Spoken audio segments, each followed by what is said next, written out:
Good morning, children. Good morning, ma'am.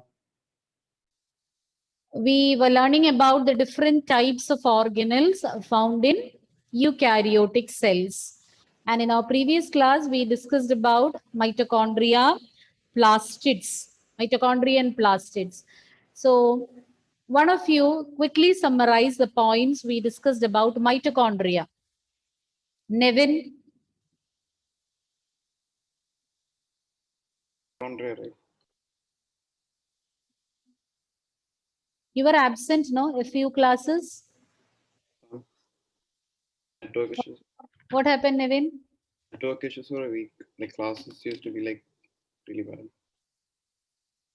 I didn't understand what you said. Ma'am, network issues. Okay. So did you go through? I purposely asked you to know whether you had read or not.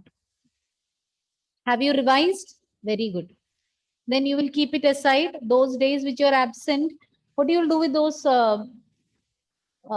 topics, Nevin? You need to read, no? Meenakshi? Hmm. Main points. sausage-shaped cells. Ah. They have two layers: the outer membrane and inner membrane. Hmm. The outer membrane forms the boundary, and inner membrane has some infoldings called cistae, Cristae. which increases the surface area. Hmm.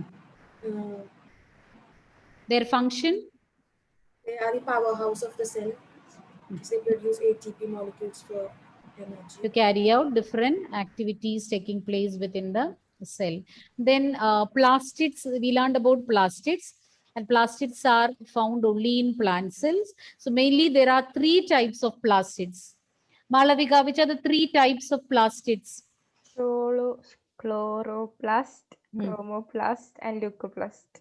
How are they different from each other? Michael, how are these three different from each other? Chloroplasts contain chlorophyll. Hmm. What Then color?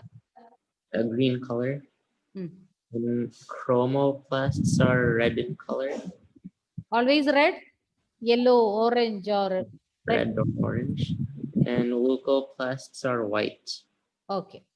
Then we learned about the subdivision of leucoplast. Three types of plastids which come under leucoplast or colorless plastids. So which are those three, Anna?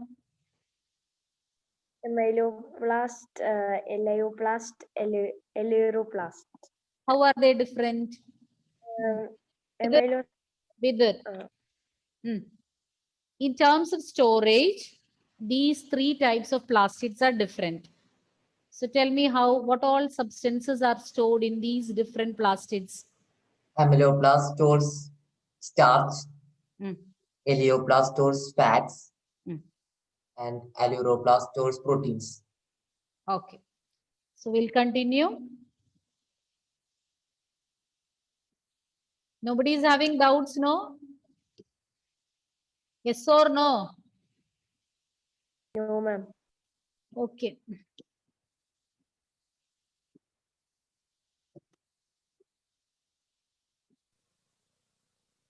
Next cell organelle is ribosome. Ribosome, already we have learned about ribosomes quite a few points. What is its function? Vidar, why your video is off suddenly? Punya, what is the function of a ribosome? Proteins. Yes. Where are they normally found? Steffi? Where are ribosomes found? Steffi, are you there?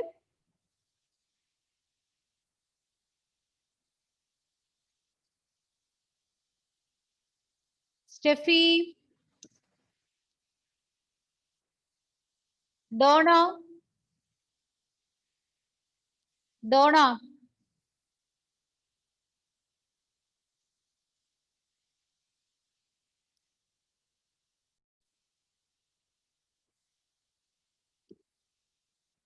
So Evelyn, my question was, where can you find the ribosomes? Evelyn,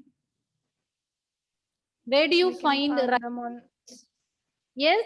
endoplasmic reticulum.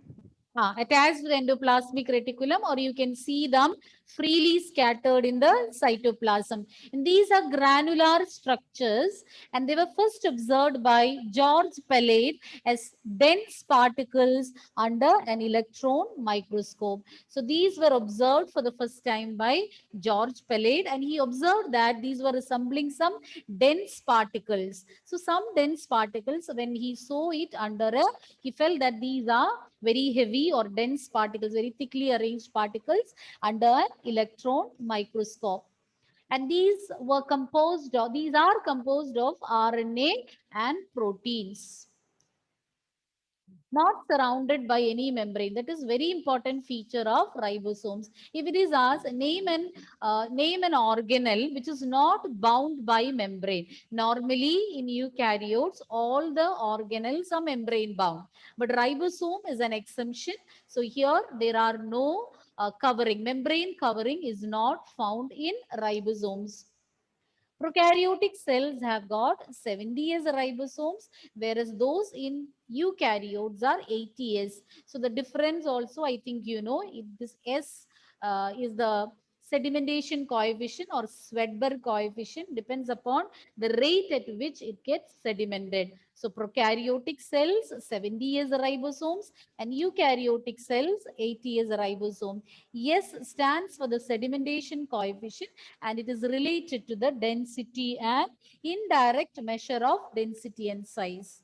So the sedimentation, heavier particles, you know, according to the density and size, the sedimentation will also differ. So heavier particles will get settled earlier, and lighter particles will take time to settle. They'll float in the beginning, and gradually only they'll get settled. So once again, ribosomes, these are granular structures observed for the first time by George Palade. So once observing through, so when he observed or looked through an electron microscope, he found them as some dense particles, and they are made up of RNA and proteins, and they don't have a membrane covering. And the difference between the ribosomes found in prokaryotes and eukaryotic cells is that in prokaryotic cell, it is 70s, and eukaryotic cells, they are of 80s. And S stands for the Swedberg coefficient, which indicates the sedimentation coefficient. It is an indirect measure of its density and size. Now, function to carry out protein synthesis. They are the sites of protein synthesis. So that was about ribosomes. Now, moving on to the next structure, cytoskeleton. So in the beginning itself, we learned, I had mentioned what is cytoskeleton. I don't remember where, somewhere we discussed about locomotory and cytoskeletal structures. So cytoskeleton includes filamentous proteinaceous structures scattered in the cytoplasm. They form a skeleton for the cell or cytoplasm. So scattered in the cytoplasm, some filamentous structures which are made up of proteins are present. Their functions include providing mechanical support, enabling movement, supporting movement, and helps in maintaining the shape of the cell.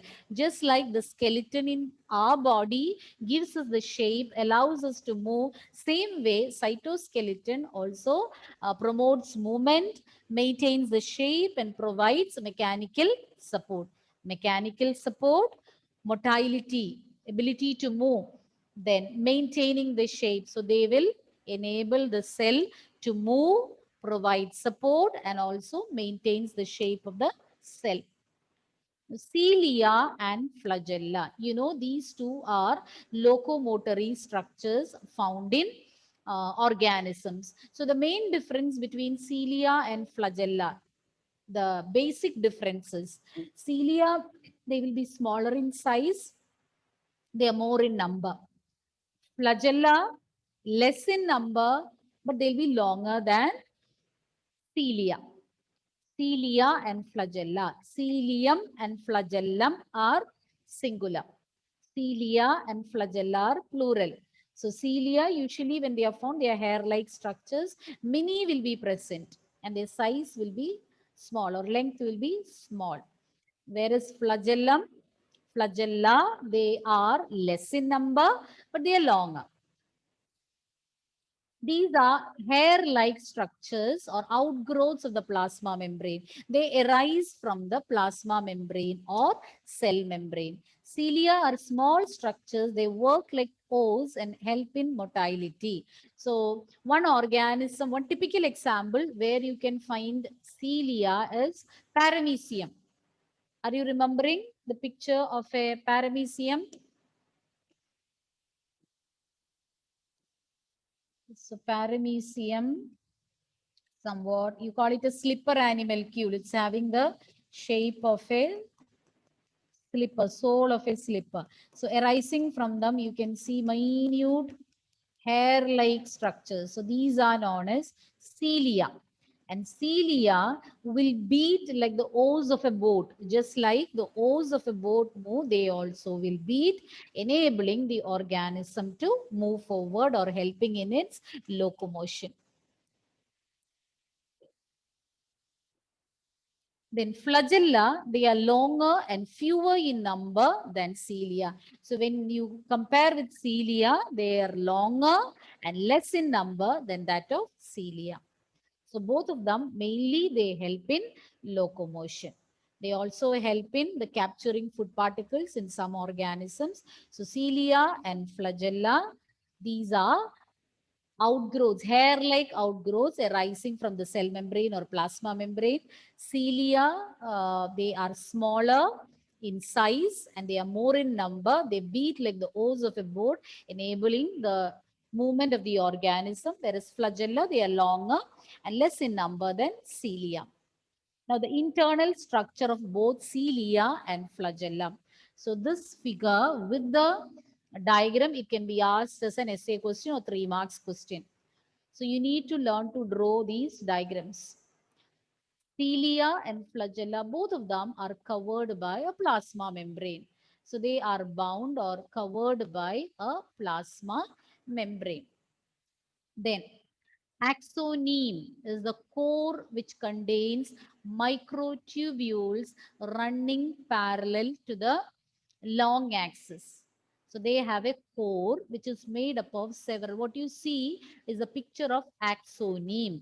So which is having microtubules which are running parallel to the long axis. What you see is the cross section, cut section. Just imagine a tube-like structure and cutting a slice from the top, a cross section, not a longitudinal section. A cross section is shown over here. So externally bound by a plasma membrane, and they have a core which consists of microtubules, peripheral microtubules, central microtubules. So we'll be seeing the detailed structure.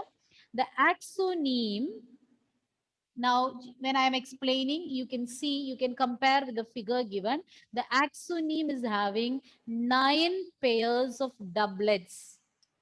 Doublets means a pair, 2 in number.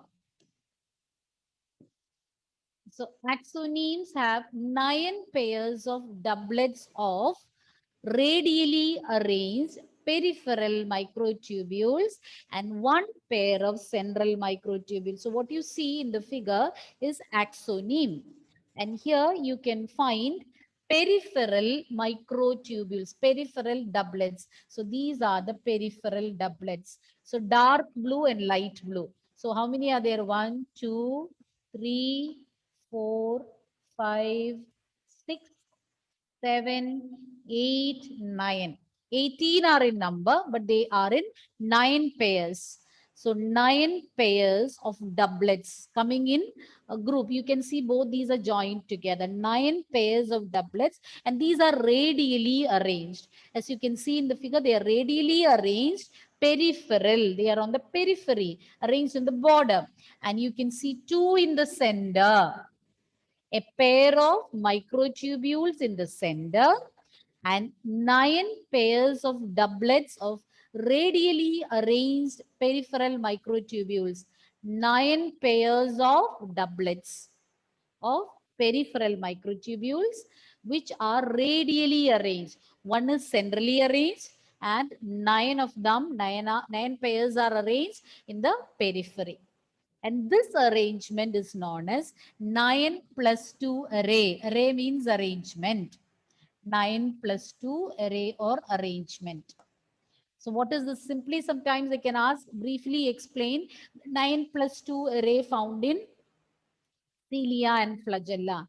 So it consists of cilia and flagella. Both of them are covered by plasma membrane. Then they have a central core. You call it as axoneme. Axoneme consists of so many microtubules, and they are arranged in two sets, peripherally as well as centrally they are arranged. Peripherally, there are 9 pairs of doublets which are arranged radially, and one pair is arranged in the center. This arrangement, you call it as 9 plus 2 array.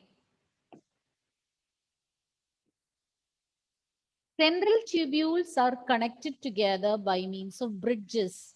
So the central tubules, so these are this is known as the bridge. So you can see a bridge which is connecting these two microtubules in the center, and it is enclosed within a sheath. You can see a sheath covering it. So these are enclosed within a sheath.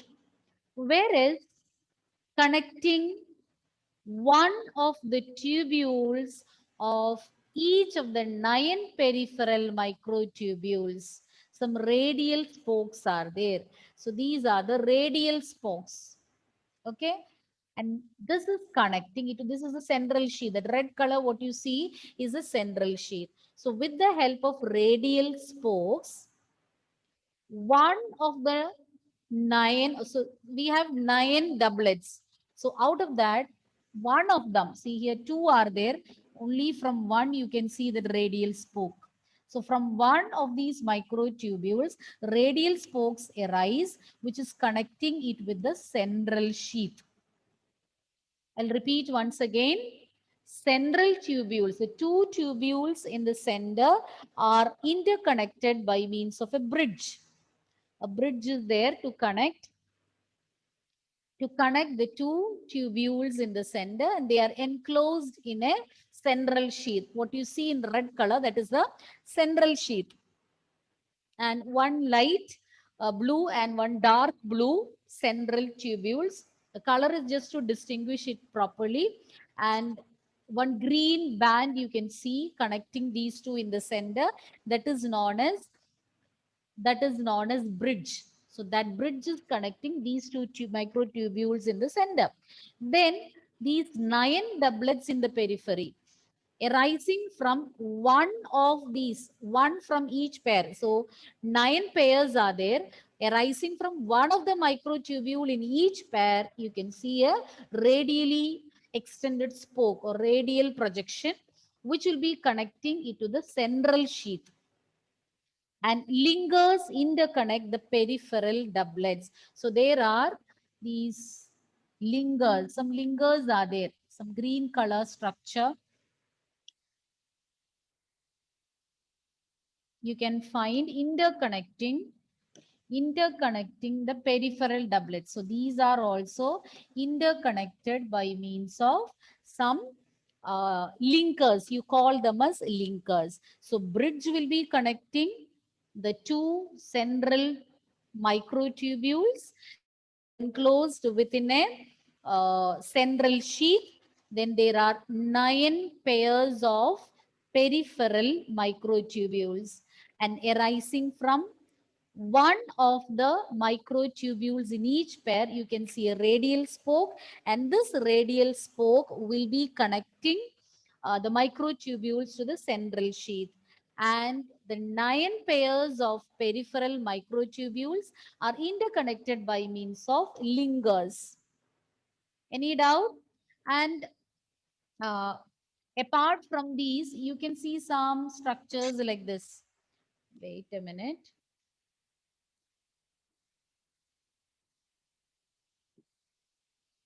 See, these are dynein arms. You don't have to learn about these structures. They help in the movement of the, promotes the sliding movement. You don't have to learn about it. They are dynein arms. But the linkers which connect the different peripheral microtubules, you should know. So dynein arms. So mainly they will help in the beating motion of the cilia and flagella. You know that cilia and flagella, they have to beat and they have to enable the organism to move. So dynein arms will help them to move forward or help in the beating movement of cilia and flagella.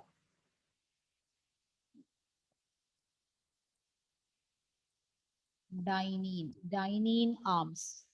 You don't have to learn the names. It's not mentioned in your textbook. Okay. Any doubt? You want me to repeat it again, children? Yes or no? Yes, ma'am. Okay, I'll repeat it again. Only from cilia and flagella? Only from this particular slide? Yes. Okay. The previous slide? What about the previous slide? That is okay. Cilia and flagella are covered by plasma membrane and they have the core known as axoneme. An axoneme consists of several microtubules, central as well as peripheral, running parallel to its long axis. So what you see in the figure is the cross section, not a longitudinal section, but the cross section of cilia or flagella. Then the axoneme consists of 9 pairs of peripheral doublets and a single pair of central microtubules. So 9 pairs of peripheral doublets which are radially arranged and 1 pair of central microtubules.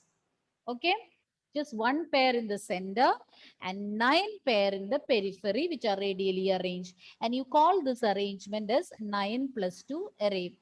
And those microtubules in the center, they are interconnected by bridges and they are enclosed within a central sheath which is shown in red color covering it. Then arising from one of the microtubules in each pair, you can find radial spoke. What is the function of the radial spoke? To connect the microtubule, peripheral microtubules to the central sheath. Then interconnecting the different peripheral microtubules, 9 pairs are there. So these are interconnected by means of structures known as linkers.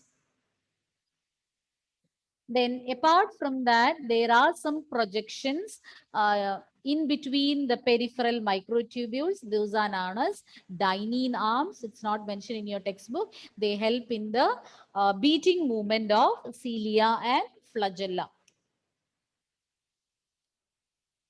And the last point, cilia and flagella, they are arising from some basal bodies. So you know that these are projections arising from the plasma membrane, but to be specific, they have some basal bodies from where they originate. So these basal bodies, they look like centrioles. Have you heard about centrioles, children? No. Yes or no? No.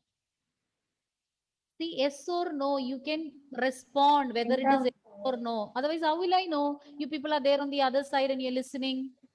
Or you are very lazy to unmute? Centriole structures are present. Centrioles are the structures from where spindle fibers are produced at the time of cell division. So at the time of cell division, to arrange the chromosomes, we need some help or some support is needed by the cell. So those are known as spindle fibers. So spindle fibers arise from the centrioles, which will align the chromosomes during cell division. About that, you will be learning in your next chapter, cell cycle. So hope these points are clear. Here they have mentioned about centrosomes and centrioles. So we have completed details about cilia and flagella. 9+2 array is very important. You should know to draw the structure of 9+2 array also. Hope you have got it, no doubts. So the next one is about centrosomes and centrioles. So centrosome is the organelle. So inside this organelle, there are 2 cylindrical structures. So centrosome as well as those 2 cylindrical structures are given in the slide. So two cylindrical structures called centrioles are found inside the centrosome. And these are surrounded by some amorphous pericentriolar materials. So no particular shape, but you can see some structures surrounding or some substance surrounding these two centrioles. So where that enlarged view of centrosome is given, there you can see the two centrioles, they're surrounded by some shapeless, some pericentriolar materials. Both the centrioles in a centrosome, they are arranged perpendicular to each other. Here itself you can see how are they arranged. So they are arranged perpendicular to each other. See, it is arranged in a perpendicular pattern. Centrioles, they have got a cartwheel like organization. You might have seen the, at least in pictures, you might have seen the wheels of a cart. So it is having an appearance resembling a cartwheel. Centrioles are having a cartwheel-like appearance. So here you can see the centrioles enlarged view. So it is resembling a cartwheel. A centriole is made up of 9 evenly spaced triplets. So you should not get confused with the microtubule arrangement of centrioles and that of cilia and flagella. In centriole, equally placed peripheral triplets you can find. How many? 9. 9 are there. 9. See, triplets. 1, 2, 3. So like that we have 9 of them. So 9 equally spaced peripheral triplets which are made up of a protein known as tubulin. So these are made up of a protein known as tubulin. Now let's see the different parts. So as such, the centrioles are having a cartwheel-like appearance and it consists of peripheral triplets, 9 peripheral triplets which are made up of a protein known as tubulin. And in the center, there is a region, you call it as a hub.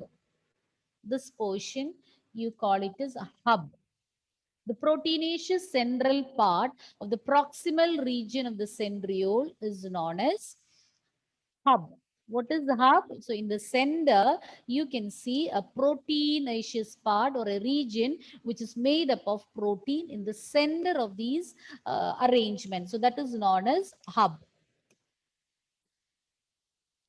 Then you can find spokes which connect the hub with the tubules. So these brown colored elongated structures,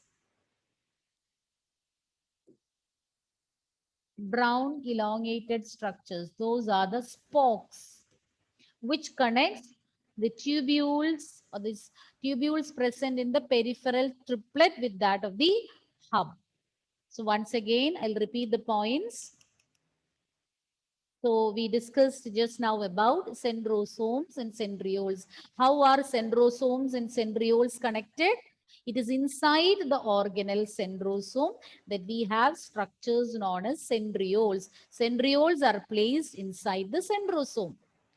And what is its function? Centrioles. It is from the centrioles that spindle fibers are produced, which will help in aligning the chromosomes at the time of cell division. And surrounding the centrioles, there is some perinuclear material without any particular shape, amorphous pericentriolar material.